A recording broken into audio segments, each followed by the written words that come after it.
Hello बच्चों, good morning. कैसे हो आप? देखो, जैसा कि हम चैप्टर 10 पढ़ रहे हैं, तुम्हारा विद्युत धारा, उसका हमने पार्ट 1 पढ़ा दिया था कल। ठीक है, जिसमें हमने केवल विद्युत धारा के बारे में बात की थी, उसकी परिभाषाओं के बारे में बात की थी, उसके कुछ एक दो फॉर्मूले थे वो देखे थे, एक न्यूमेरिकल भी करवाया था लास्ट में मैंने, इलेक्ट्रॉन की वैल्यू बताई थी। ठीक है बेटा, तो आज हम लेके जो आए हैं वो लेके आए हैं विद्युत धारा का पार्ट 2, जिसके अंदर हमारा जो टॉपिक है वो रहेगा विद्युत विभव और ओम का नियम। ठीक है, तो सबसे पहले हम बात करेंगे विद्युत विभव के ऊपर। ठीक है बेटा, तो विद्युत विभव से पहले हम एक बात याद करते हैं। कल हमने बताया था कि विद्युत धारा जो प्रवाहित होती है, किस किस की वजह से प्रवाहित होती है बेटा? पहली तो आवेश की वजह से, दूसरी इलेक्ट्रॉन्स की वजह से। आवेश कौन सा? पॉजिटिव आवेश, मतलब जितना ज्यादा पॉजिटिव आवेश उतना ज्यादा विद्युत धारा। ठीक है, तो देखो विद्युत विभव की बात करते हैं। तो जैसे मान लियो ये हमारा क्या है, एक चालक तार है। ठीक है बेटा, जिसमें से इलेक्ट्रिसिटी आसानी से प्रवाहित की जा सकती है। अब इस चालक तार में विद्युत धारा कब प्रवाहित होगी? जब इसके अंदर आवेश आएगा। तो आवेश कहां से आया? कहीं ना कहीं से तो आवेश लेके आना पड़ेगा इसके ऊपर, तब जाके इसमें विद्युत धारा प्रवाहित होगी। तो मान लो वो अनंत बिंदु है जहां से हम उस आवेश को लेके आ रहे हैं। आवेश कौन सा लेके आना पड़ेगा? पॉजिटिव आवेश। उसको अनंत बिंदु से, मान लो ये ए बिंदु है, ये इसका बी बिंदु है, तो अनंत से ए तक लाने में, ठीक है, किया गया जो कार्य है वो किसके बराबर होता है बेटा? विद्युत विभव के बराबर होता है। लाइक एग्जांपल के लिए हमारे घर की बात करते हैं। जैसे हमारा घर है, हमारे घर तक लाइट कब आएगी? जब हमारे खंबे पे आएगी। तो हमारे खंबे पे कब आएगी? जब ट्रांसफॉर्मर से आएगी। तो मान लिया कि जो ट्रांसफॉर्मर है वहां से किसी धनावेश को हमारे घर तक लाने में जो किया गया कार्य है वो किसके बराबर होगा? विद्युत विभव के बराबर होगा। या फिर एक और टर्म आती है हमारे पास, विभवांतर। विभवांतर का मतलब समझते हो? विभव प्लस अंतर, मतलब विद्युत विभव में अंतर। अब देखो, जैसे इसमें विद्युत आवेश आ गया यहां पर, तो यहां पर और यहां पर इन दोनों बिंदुओं के बीच जो वोल्टेज का अंतर होगा, विभव का अंतर होगा, उसको हम क्या बोलेंगे बेटा? विभवांतर। जैसे यहाँ पर 5 वोल्ट है, यहाँ पर 3 वोल्ट है, तो VA माइनस के VB, ये दोनों अंतर हो गया। कितना आएगा? 5 माइनस के 3 बराबर 2 आएगा। तो ये क्या हो गया? विभवांतर। तो हम इनकी डेफिनेशंस की बात करते हैं, ये समझ में आया बेटा? तो देखो, सिंपली डेफिनेशन की बात करते हैं, विभवांतर की बात करते हैं। विभवांतर क्या होता है? किसी विद्युत परिपथ में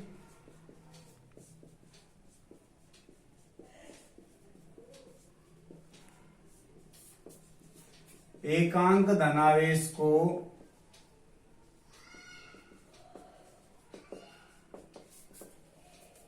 अनंत बिंदु से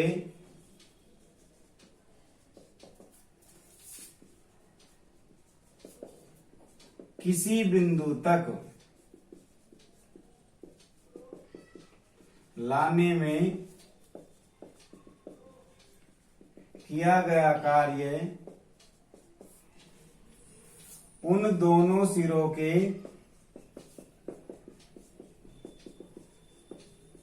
विभवांतर के बराबर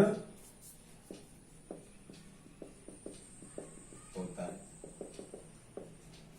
ठीक है बेटा, जैसे ये कोई तार है, यहां पर ये ए बिंदु है, ये बी बिंदु है, तो हमने यहां से अनंत से कोई धनावेश यहां पर लेके आए, तो इन दोनों का जो अंतर है, मतलब VA माइनस के V इंफिनिटी, दो बिंदुओं का अंतर, विभवांतर किसके बराबर हो गया?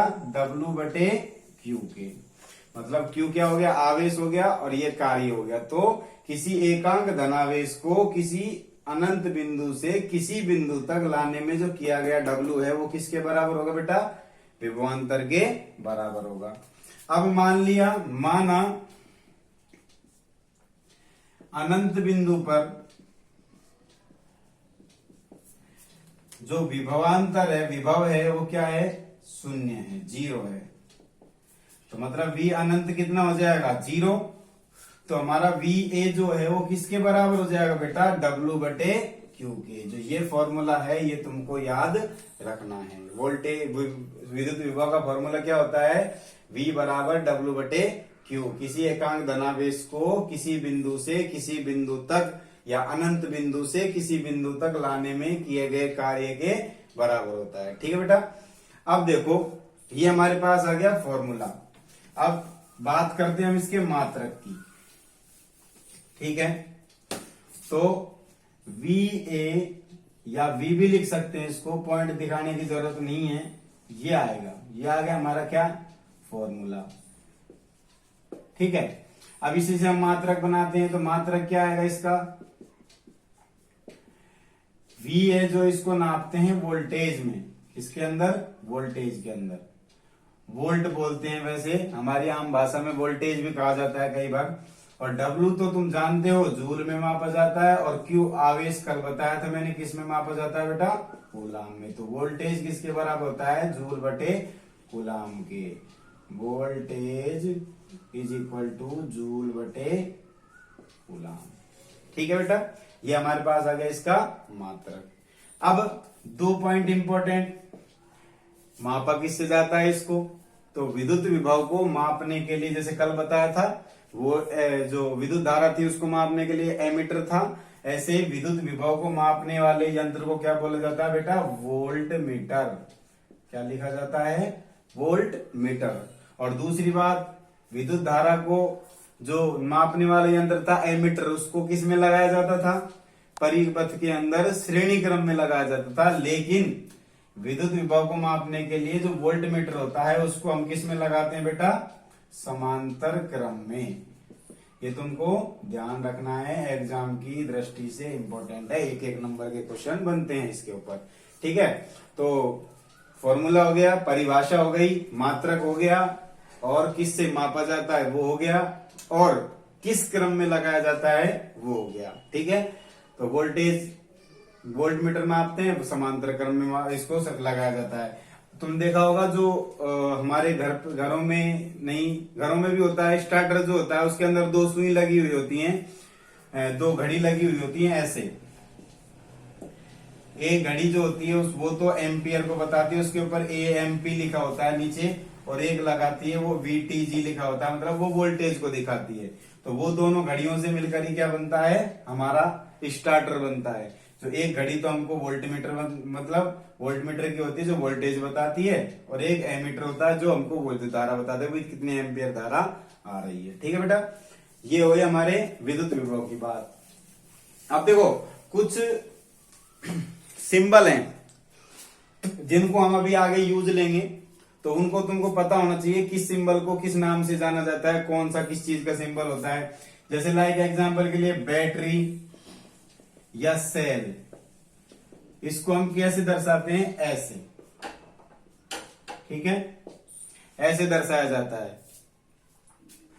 तो बैटरी या सेल को एक सिरा बड़ा होता है, एक सिरा छोटा होता है, तो इससे दर्शाया जाता है। दूसरा होता है प्लग कुंजी,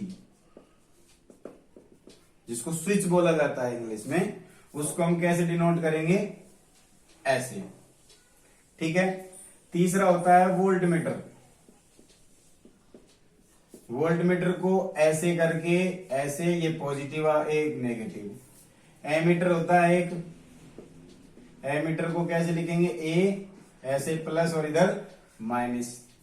ठीक है, ऐसे ही बल्ब जो होता है, विद्युत बल्ब, उसको ऐसे और ऐसे, यहां पर ऐसे करके, ऐसे, इस तरह से डिनोट किया जाता है। ये कुछ 4-5 सिंबल है जिनको हम आगे यूज लेंगे, और होते तो बहुत सारे हैं, लेकिन हमारी जो बुक है या हमारे जो चैप्टर है उसमें यही ज्यादा यूज में आएंगे, इसलिए हम इसको, एक गैल्वेनोमीटर और होता है,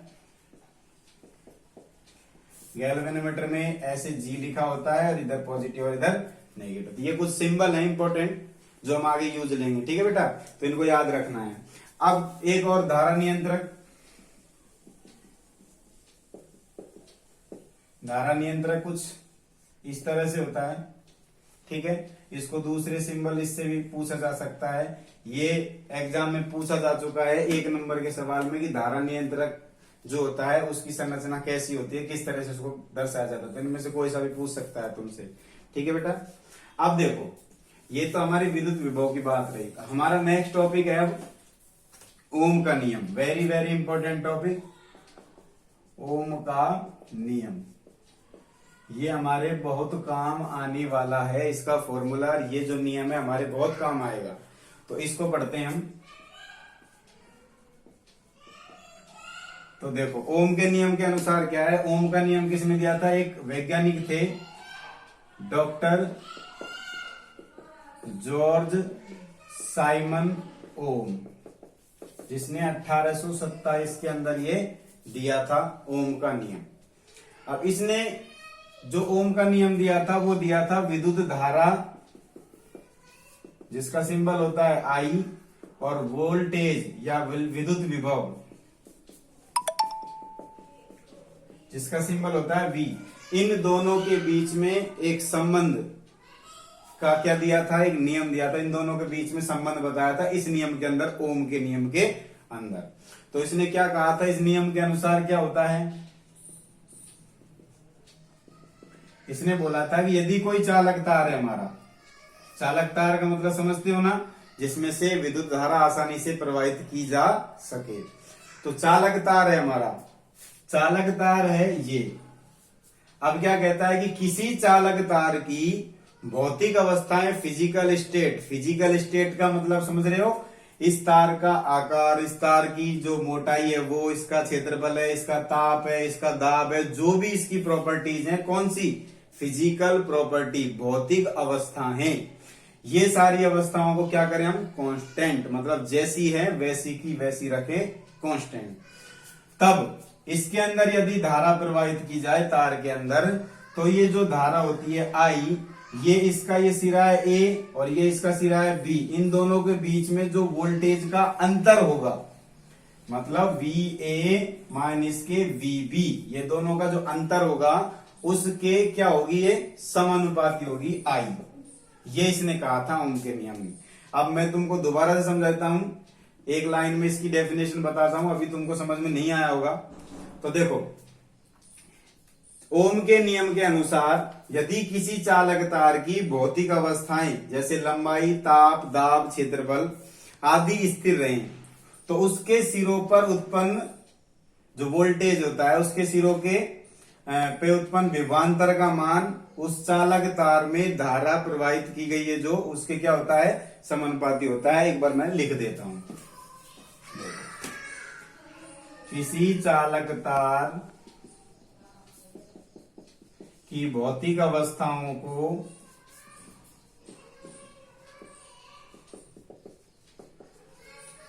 भौतिक अवस्था जैसे लंबाई हो गई, इसका ताप हो गया, इसका दाब हो गया, इसका क्षेत्रफल हो गया, इनको स्थिर रखकर धारा प्रवाहित करने पर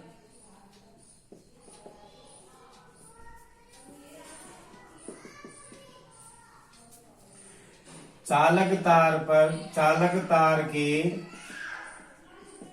सिरों पर उत्पन्न विभवांतर का मान प्रवाहित धारा के समानुपाती होता है। ठीक है बेटा।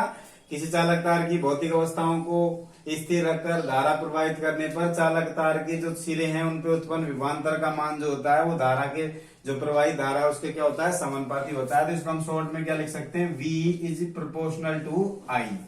V समानुपाती I, मतलब समानुपाती का मतलब होता है समान अनुपात में। यदि जितना ये बढ़ेगा उसी हिसाब से ये बढ़ेगा, यदि ये घटेगा तो ये भी घटेगा। मतलब V बढ़ेगा तो I भी बढ़ेगा, और I घटेगा तो V भी घटेगा। ठीक है बेटा, ये ओम का नियम है। तो इससे हम फॉर्मूला पढ़ लेते हैं। फॉर्मूला क्या निकलेगा इससे? V समानुपाती क्या होगा? I। तो यहां से इस समानुपाती के चिन्ह को हटाएंगे, तो समानुपाती के चिन्ह को हटाने के लिए एक कांस्टेंट लगाते हैं हम R। तो V जो होगा किसके बराबर हो जाएगा, V बराबर हो जाएगा हमारा IR के। R को क्या बोलेंगे, ओम नियतांक। ठीक है बेटा, जिसको हम ऐसे सिंबल से डिनोट करेंगे। ठीक है, तो ये हमारा ओम का नियम हो गया, इसका फॉर्मूला हो गया। ठीक है, आगे हम अगली 3rd क्लास में बताएंगे ओम के नियम का प्रयोग, अनुप्रयोग जो है वो। ठीक है बेटा, बाय।